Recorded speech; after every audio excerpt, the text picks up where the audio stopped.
Welcome to stoichiometry that goes past grams to moles and actually goes all the way from grams of one substance to moles of the same substance. And the chart shows you that by looking right up here. Okay?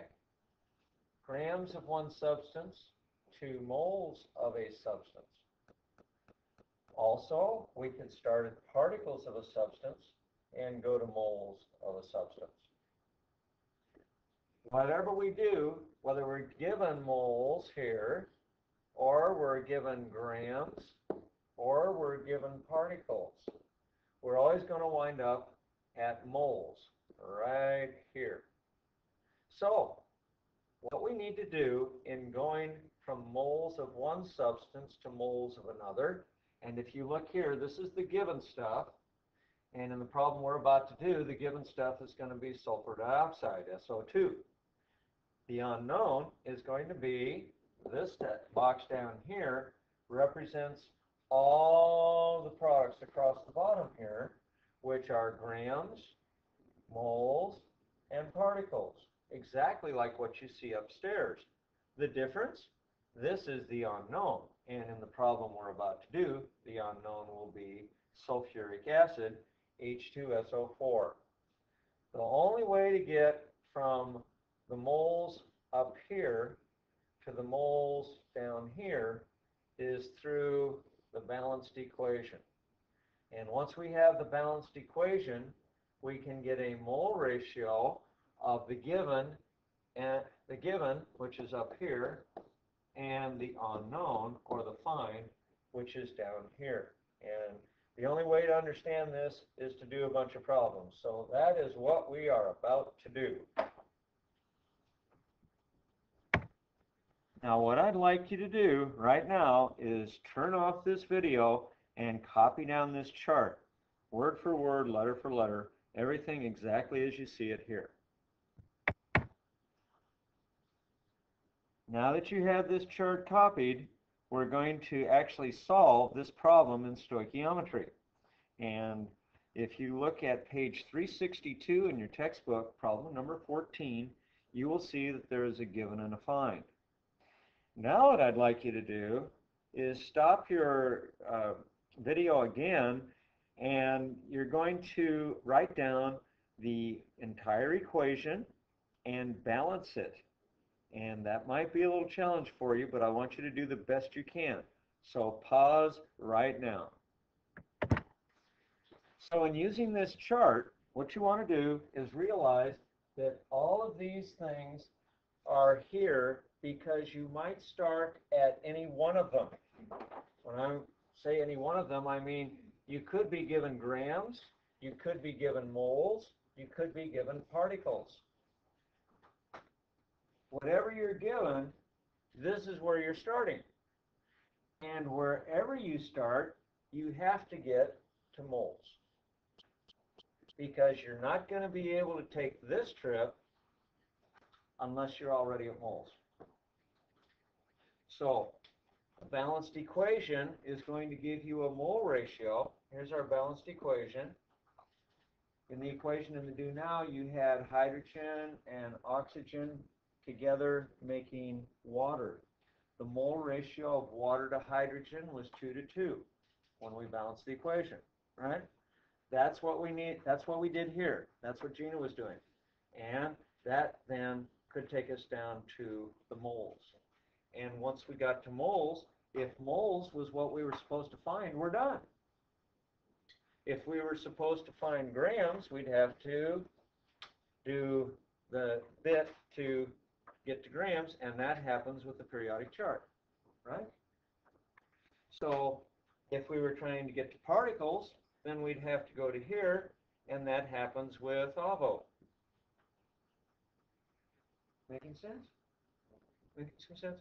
Okay, we're going to use this, and as we use it, then it is really going to make sense. Now, as you're watching this video, I strongly recommend that you write down everything that I put on the paper. So this is one of your homework problems for tonight. and that's from the textbook in chapter 12, and we're on page 362, practice problem 14. And this guy is the given and find in that problem. What I'd like you to do is stop the video and write down the balanced equation as it's described for you in the textbook, and then restart the video. Okay, I hope you got all of the reactants and products, and what you can do now as I'm doing the rest of the video is check out and see if you got your reaction set up properly. So, what was our first thing that they mentioned in the reactants? Okay, sulfur dioxide, and what's the next thing? Oxygen. So oxygen, because it's part of NO117, becomes an O2. And what's the last one? Water, H2O. Everybody knows that one. And then we go to sulfuric acid, which is H2SO4. And so now that we have the H2SO4 in there, we're going on and we'll be filling in the coefficients so that everything will balance out. Now, we got one problem in here, and that's this dude right here. We can't balance because this guy is an even number. And no matter how many of these H2SO4s I have, I'll never balance if this is not an even number, right? So, always start with the smallest number that will give you an even, and then you go from there. Now, I took care of my oxygen problem, but I messed up my hydrogens, right? Okay, so I'm going to fix that by putting the coefficient there for the sulfuric acid. Now, the best thing to do, because there's oxygen in so many places, is to check out, first of all, the hydrogens and the sulfurs. They're in balance, right? Okay. No?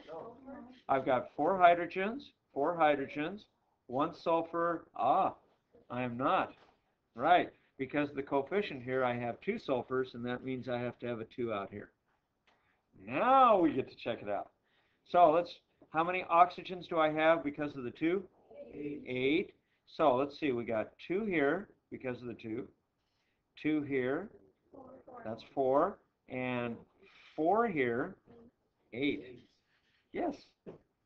So, the oxygens are good, the sulfur's good, the hydrogen's good. We have a good balanced equation. Okay?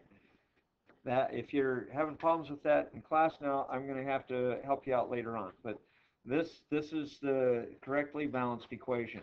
And the main thing that you need to think of when you're balancing something like this, where you've got oxygens even on one side, and there's no way to have an odd over here, you got to make everything even. Once you do that, you can correct everything else easily. And we would never want to use a coefficient on this guy until we're done, because that's my wild card.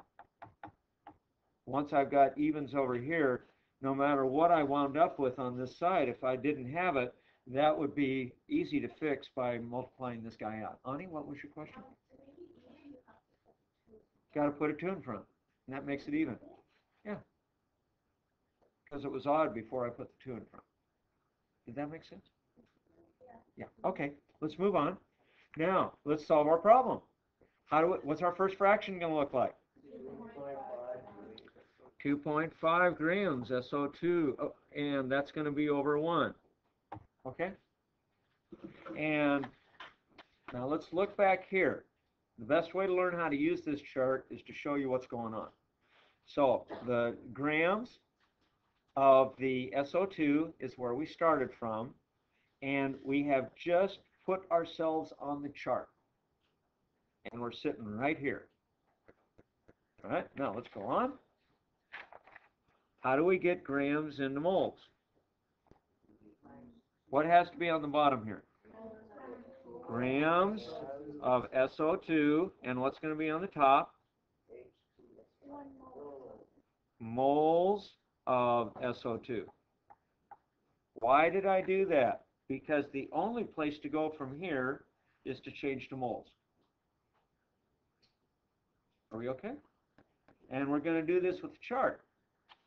So, let's look at the chart. What's the mass for sulfur? 32 point what? 0.1? Okay. And then we got 2 oxygens in SO2. So 16 twice is 32. And that gives us 64.1. Okay, are we good? Yes. Yeah. Oh, SO2. Thank you. That is not SO4. That is SO2. Very good. Now, this is the grams that equals 1 mole of SO2. Yes? You don't put on the second fraction on the bottom, you don't put 2 SO2? Why would I do that? No, you don't do that. No, this is a mole to gram ratio for this substance, just like it always is. Okay, before we got into stoichiometry. Okay, don't go using these numbers up here until you get to the mole-mole ratio. Okay, that's a common problem when students are first starting with this kind of stuff. So, what goes with the grams? No. What goes with the grams? 64. 64.1. What goes up here? 1. All right. Now, where are we on the chart? No, we are not at particles. That's a side trip. We don't go side trips. See, we're starting here, we're going here. When we're up on this line anywhere, we're talking about stuff that is the given.